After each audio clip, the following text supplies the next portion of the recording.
Hello everyone, welcome to our YouTube channel, GreekGiftChess. I'm Alex, And I'm Phil. and we look forward to bringing you guys educational chess content. So Phil, what are we going to be covering today? Today we're going to be covering the Kalashnikov opening, how Magnus gets a 75% win rate with it, some ideas you guys can use, and we're going to have a game to showcase the ideas. Okay, so let's get started. Firstly, a lot of you guys are going to know this opening right here, the Sveshnikov. It arises from the Sicilian. Magnus used it in his match against Caruana in the World Championship match, and it goes 4 knight f6 on this move. So after white keeps on developing, he kicks out Caruana's knight with e5, any knight with e5, and then the knight goes to b5. One important idea, here you have to play d6 on the Sveshnikov, because if you play a move like a6, I was thinking a6. then you're going to allow knight d6, that's the problem. So after knight d6, bishop takes, queen takes, black has got both a bind on d5 and on your dark squares from the hole on d6. And so that's not going to be good for white. For black. Yes, for black. So, trade the queens, black's going to have a worse position, white is just going to castle queenside, and his life is good.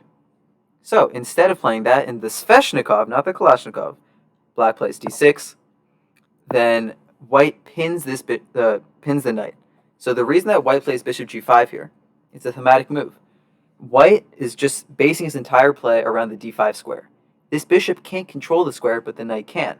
So if you pin it and then remove the knight, you're going to be increasing your control over d5. Getting a better bind on the center. Exactly. So after a6, knight a3, b5, black is now threatening a fork on b4. And so white tends to jump in with knight d5. Now you have to defend against the doubling of your pawns. If you play something like h6 and allow white to take, you can fall prey to tactics like bishop b5, which is an insane move here. After knight takes, you're threatening knight c6, and even if you dodge it, you're going to get mated with queen to g4 check. That's brutal. After f5, that's mate on the board. 15 move mate. So as black, you got to be careful. You play bishop e7 so as not to double your pawns, and then normally, now you're threatening, so if white just develops with any normal move, you're going to play the knight slinky. Bishop takes, now you're going to take back, and you just want a piece. So white takes your... I've fallen prey to that so many games. Me too. So white has to take your knight, you take, and now the ideas are simple. f5, f5, f5. That's white's game plan. Black's game plan. Black is playing on the king side, because that's where his pawn chain is focused, and white is going to want to get counterplay on the queen side, because of these overextended black pawns. They can become a weakness. So normally white will play something like c3 or c4, and then black will get the bishop out the way and eventually go for f5. Okay? Now, Magnus did not play the Kalashnikov in his game against Nepo. The Sveshnikov. He did not play... Exactly. He played the Kalashnikov, not the Sveshnikov. So he played 4 e5. Now, it's not a double X slam move, but we want to show how cool this move is and why, not that many people know it, so it's a good secret weapon you guys can use in your own games. After knight b5, still we have to play d6. Don't let him get in the dark squares. And then after they develop, a6, knight a3, same idea. However, if you were to play knight f6 here, you transpose to a Sveshnikov. Same idea. You allow bishop g5, and after b5 we get the same line. And the difference is, here Magnus or anyone can play bishop e7. You do not allow bishop g5. And now white is at a loss for what to do. So, Phil, what would you play in this position to develop your light square bishop? I guess I'd go bishop c4. Exactly. That's the mistake we're hoping for. After bishop c4, b5, and you're going to get forked. So, in the game we're going to see, Nepo plays g3. It's a logical move. Tries to develop his bishop over on the king side. Sorry. On the king side instead of the queen side. But the problem is that this is going to fall prey to f5 when Magnus eventually goes for it. And the light square bishop in this opening can be a killer for black Exactly. later in the game. However, as you're going to see, we develop the bishop last. Kind of like a King's Indian opening, where you want to sack the bishop on h3, and it's not necessarily going to be your best piece in the beginning. Now, after g3, you can play knight f6. And Phil, where would you develop your dark square bishop?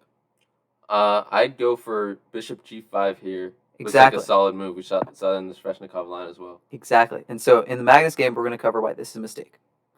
Now, one more detail I want to show you guys. It's a mistake. Exactly. One more detail I want to show you guys is there's not only bishop g5 in the Sveshnikov, but also knight d5.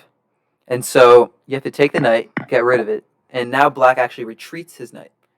So then after c4, bishop e7, some quick development, kick out the knight, f5. This is the same game plan that we're going to see in the Kalashnikov. Now, the light squares are actually closed down here, and that is why, black is able to play f5. A lot of beginners, you're going to be afraid to play f5 because you were taught never play f6, never play f5. The f-pawn's dangerous. Well, the difference here is that the light square diagonal towards black's king is cut off by his own pawns. So it's actually going to be a safe move to play in this position. So now let's get to the game. Magnus is playing Jan Nepomniachtchi. Everybody knows him. Strong world championship candidate. We start off with e4, c5, normal Sicilian, and I'm sure he was surprised to see the Kalashnikov on the board. So knight b5, d6. Remember, seal the dark squares. Kick back the knight, and now bishop e7.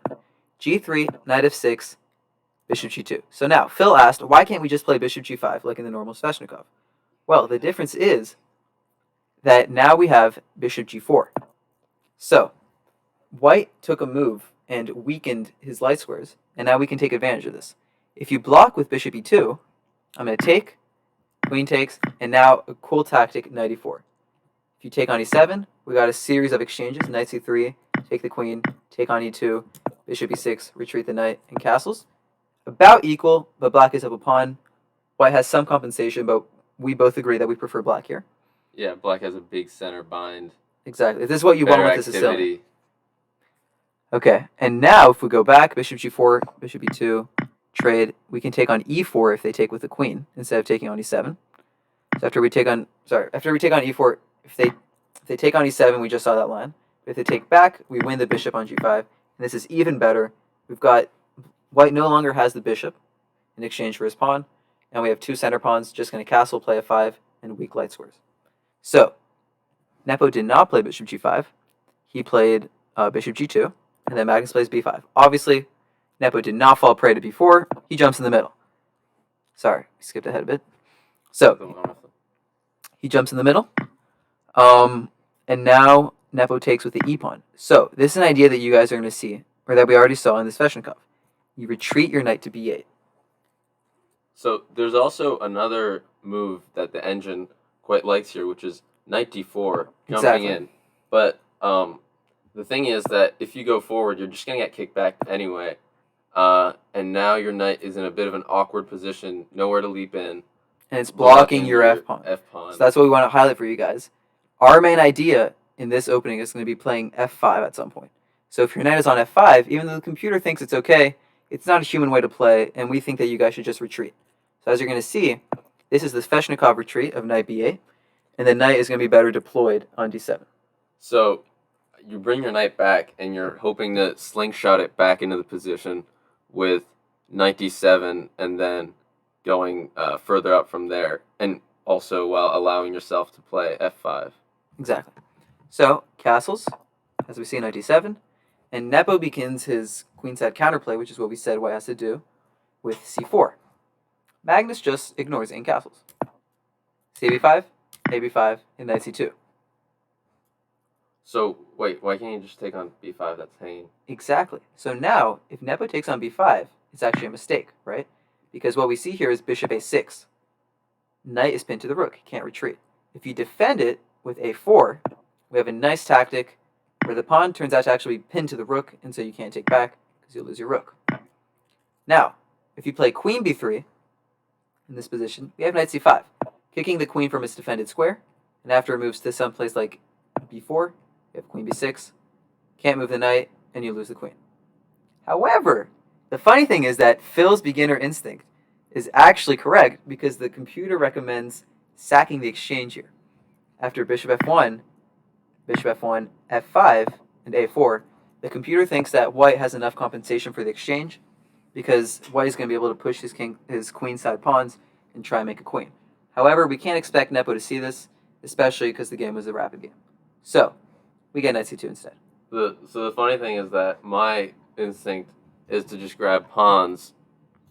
Nepo's instinct is because he's a GM, he's not going to fall for it. And the computer actually agrees with me, but for a whole other reason. Okay, so knight c2, f5, knight b4, and now Magnus's dark square bishop actually looks terrible in this position, right? It's biting on its own piece right here on d6. Which you so expertly highlighted. Yes, apologies. And so Magnus plays bishop f6. This also sidesteps knight c6, which would fork the queen and bishop. Although it's not clear that Nepo wants to take Magnus's bad bishop on e7. However, with bishop f6, Magnus is now ready to open up his bishop with e4, lock in Nepo's light square bishop, which was developed in the fianchetto. And now when knight c6 hits, he just sidesteps it with queen e8. Okay, Nepo plays a4, again trying to get that counterplay on the queen side, but Magnus is level-headed and just plays knight c5. So Nepo can't take because of the same pin that we saw before. Bishop e3, knight a4, free pawn, but Nepo has some ideas, like queen c2 when he's trying to kick the knight out and win the rook because the knight is actually pinned to the rook. However, bishop d7, Magnus unpins. b3, Nepo's still trying to kick the knight out because he can't retreat to b6, can't retreat to c5 because he'll get taken by the bishop and then by the queen. But Magnus unleashes f4. So. And notice how he tried to negate Nepo's queenside play before trying to go for his own plan. That's a high-level idea. Exactly. So guys, you got to be patient like Magnus. Magnus didn't start pushing all the way back here. He didn't just go f4, f3, e4, e3, and lose his center pawns. He's a patient player, and that's something that everyone can learn from. Because first, he goes for these tactics on the queen side, and then, only then, does he play f4. So in the game, b takes a4 and f takes c3 occurred. But we're going to analyze what happens if bishop d2, right? So now what Magnus can do is e4. Just sack the knight. However, it's not really a knight sack, because if it's taken, the rook on a1 hangs. So Nepo has to play rook a1, and now Magnus has the really cool move f3. Obviously, if bishop h1, Magnus is completely winning. He can come in with bishop h3, do whatever he likes. But Magnus obviously saw that his pawn is hanging. Nepo can just take it with bishop takes f3. And so now he has the cool move knight c3. That's because the rook is pinned, by the way. The rook is pinning the pawn, yes. So now he has knight c3, though. After bishop takes, after bishop takes, he clears the line to the bishop. So after queen takes, he can take the bishop. And even if Nepo just moves his rook in this position, he takes the bishop. After the dust settles, Magnus is left with the light square bishop versus the knight. Material's even, but look at these light squares on Nepo's king side. That's going to be dangerous. So Nepo decides to just trade off the pieces instead. And after he takes on b5, he gets a pass pawn. Magnus trades the rooks, and now plays bishop to g5. So Magnus is temporarily down a pawn and has given Nepo a pass queenside pawn. It's kind of a race of who can go faster on which side. It's king side versus queen side. Kind of similar to a King's Indian. Exactly. There's a lot of similarities here. And so notice that Nepo's got the pass queenside pawn, but Magnus thinks he can mate him faster than he can promote. So the reason he doesn't take on f2, he's a patient player. He sees that after queen f2, okay, Nepo might get a discovery, but there's no good place to put this bishop. Let's say bishop g5, just go back to e2. And Magnus's attack is basically finished, right? He has no infiltration squares. Bishop can't really do anything. And there's really no way to stop this simple promotion. If he takes on c6, maybe the d-pawn will take, two connected passers, and then the bishop is ready to come into the game with bishop to d5. And if you have to be careful here, because if everything cools off, Jan just has queenside play unstoppable with passed pawns. So Magnus has to play fast tempo, but also negate the queenside play before making a rash decision. Okay, so he goes for bishop g5. This keeps his pawn alive, and now his bishop actually gets to a good square after bishop takes e3, right? It's also stopping the b-pawn from continuing, so it's better than just taking on f2. But after bishop g5, Nepo continues and allows Magnus to get the pass pawn on f2 and just plays king h1. So now, he's still being patient. Magnus plays bishop c8. He sees that his attack is stopped for now, and he has to get reinforcements. But first, you can't allow b7 because then ba is unstoppable. So now rook f1, stopping Magnus's play, queen f7, and Nepo plays the move queen e2. So, wait, why didn't he play queen e2? Didn't we say he wanted to focus his play on the queen side? Yes, that's a good point. Queen e2 kind of looks like a nice patient move that's not really getting this pawn going. So let's say you're playing queen b2 here. You want to force the pawn through. Maybe you'll bring the knight back, knight to a5, and play b7. The problem is Magnus is faster, so he's seen this, and he has bishop a6 here. After bishop a6, the rook has to move, and you're just going to be promoting and checkmating. So, another thing is, even if he moves his queen to the queen side with something like queen a4, stopping bishop a6, maybe getting his pawn moving, Magnus has bishop a3. Killer move that we saw earlier, because it lasers this pawn, which can't move forward because of his light squared bishop. And then even after queen b5, queen b7, he's going to pick up the pawn and then continue his attack. He basically finishes Nepo's counterplay and still has all his threats remaining. And a key idea in Magnus's play is that he knows when to push through his own agenda and when to really pay attention to his opponent's threats. He calmly evaluates. He doesn't go full just see red, go through with the attack no matter what, but he also doesn't just only play against his opponent's ideas. He furthers his own plans as well. Exactly. So, we get queen e2. Now, Magnus plays the nice move, e4. You think, oh my god, this square is defended twice. How is he going to continue his attack? Nepo's controlling a6 where his bishop wants to go, controlling g4, but he finds the breakthrough at e4. The problem is, after bishop takes, instead of going this way, Magnus goes this way, bishop h3, and your rook has to move anyways. If you defend with a bishop, takes, d5 hangs. You lose your knight, you lose your pawn, game is over. Now, after e4, if queen takes e4, he gets bishop a6 anyways. So, this pawn is invulnerable, because no matter what, his light square bishop, which he hasn't really moved in this game, is going to jump into the action and finish Nepo. Nepo plays h4. So, anyone's normal instinct here, you move the bishop, right? Your bishop's under attack, you just move it. That's how normal humans play chess.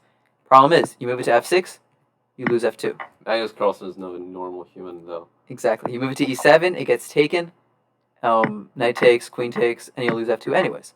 So he sees, I don't want to put on h6, I'm just staring into the void. No good move. You know what? Let's just leave it there. e3. Let the pawns keep going. So, it turns out h4 was actually Nepo's big mistake because it didn't do what he thought it did. He couldn't actually take the bishop, but he does anyways. And after he takes, Magnus plays a calm move, rook e8, supporting e3 and setting up a deadly tactic on the next move. Because after king h2, the second piece of sacrifice with bishop to g4. So now, Magnus kicks away Nepo's queen. If anything like queen c2, e2 comes anyways, so Nepo gets as much material as he can, just takes the bishop, and the brilliant e2. Looks like the La Bourdonnais game. 2 pawns in the second rank, Magnus is in e3, and so Nepo goes for one last ditch attempt, b7, but Magnus does not play e1 equals queen. So, Phil, what would happen if this would happen? Well, I mean, you just get promoted on, and then you're not actually winning here. Engine says white's winning because your queen gets taken, and at the end of the day, you've given too much material away. Exactly. So Nepo does have a rook, a bishop, and this knight for the 2 queens, or for the queen, and this queen for that queen.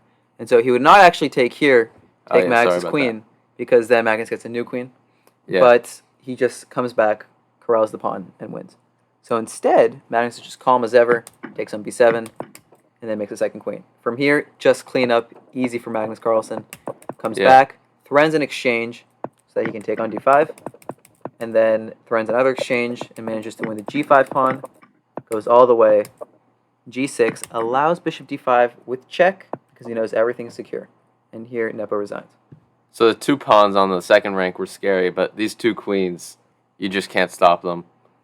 Unstoppable force. Agreed. Especially with Magnus.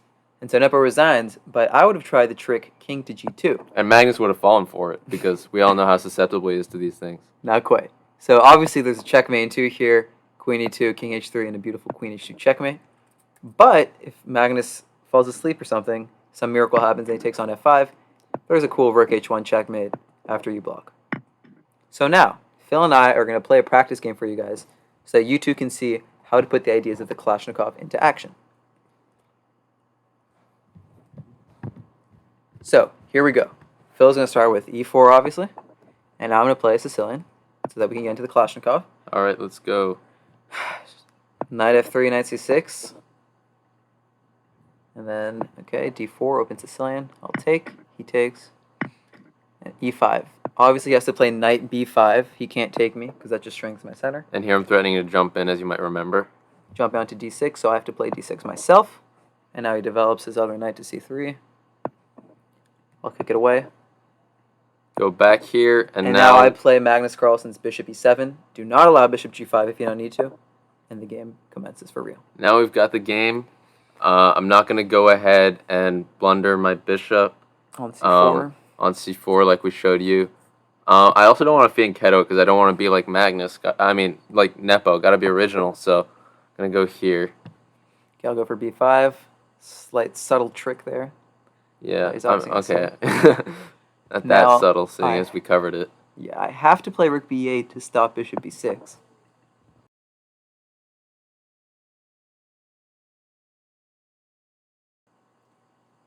Okay, so I'll play knight f6. Put some pressure on his center. Wonder if I can go... Let's see.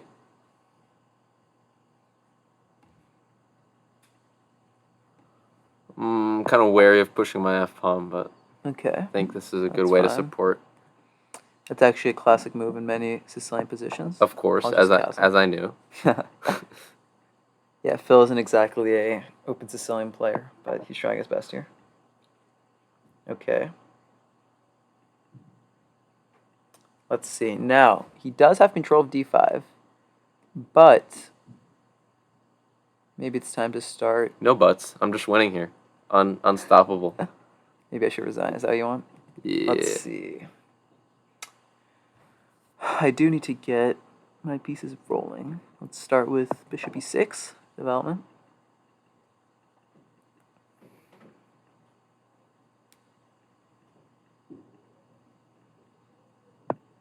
c4. Okay, he's going for his queenside counterplay. Now, I'm actually going to try and close down this position. Force him backwards. Huh.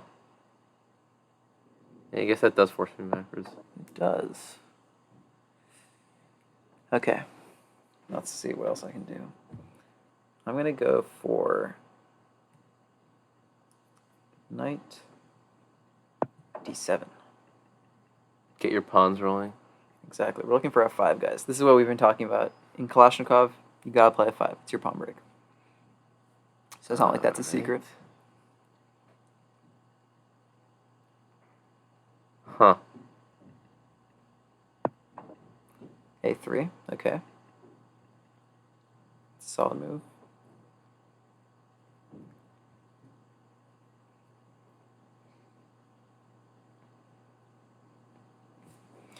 All right. Oh,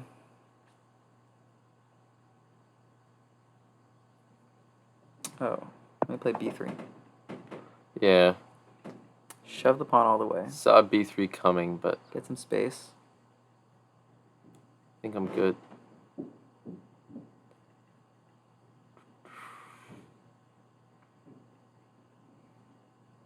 So here, he has to play knight b4. Yeah. I think. Yeah. No choice. Okay. It's not a very pretty move. But thankfully, I have a nice little tactic ready up. What? No. Bishop d5. So, Okay, now I'm Phil was losing a trying to go pawn. for knight b4, and he has nice pressure on a6. My pawn's actually cut off. But if I do this, he can't take on c6, because I'll take with the bishop. So now he just has to lose his pawn. Or I guess, let me take on b4. Actually, that does give him some counterplay. Yeah, that's right. Okay. Don't think I don't see your weaknesses. Let's take on b4.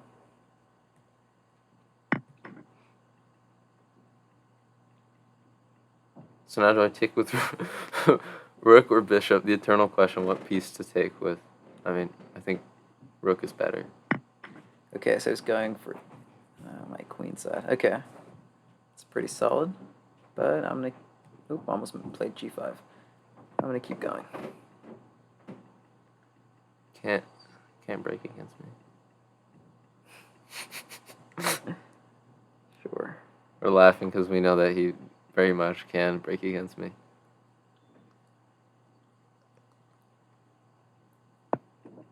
Okay, bishop d2, kick my rook out. It's a solid idea. Also, get out of the way of f4 preemptively. I don't know if that makes any sense. That's fair.